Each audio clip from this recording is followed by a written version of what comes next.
ఈ ఇద్దరు మహారథులకు కూడా ఎవరో గురువు ఉన్నారుగా. ఒకవేళ వాళ్ళలో ఎవరైనా నాకు నేర్పించొచ్చుగా. చెప్పండి నాన్నగారు, వాళ్ళకి గురువు ఎవరు?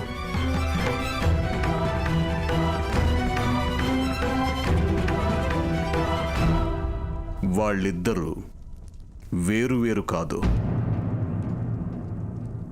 భీష్ముడు, ద్రోణాచార్యుడు ఒకే గురువు వద్ద శిక్షణ పొందారు.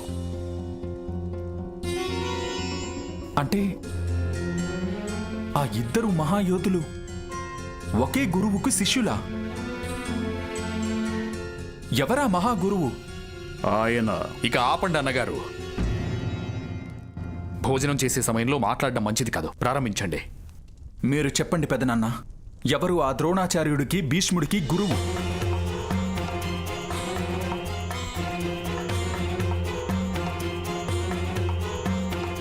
సమాధానం ఎందుకు చెప్పట్లేదు మీరు? దానివల్ల ఎలాంటి లాభం లేదు కర్ణ. తనని తెలుసుకొనివచ్చుగా. చాలన్నయ్య, మీరు ముందే కర్ణుని చాలా పాడు చేశారు. ప్రతి ప్రశ్నకి సమాధానం తెలుసుకోవడానికి ప్రతి ఒక్కరికి అర్హత ఉండదు. ఒకవేళ మీరు కర్ణుడితో ఈ విషయం గురించి మాట్లాడితే నా మృతదేహాన్ని చూస్తారు మీరు.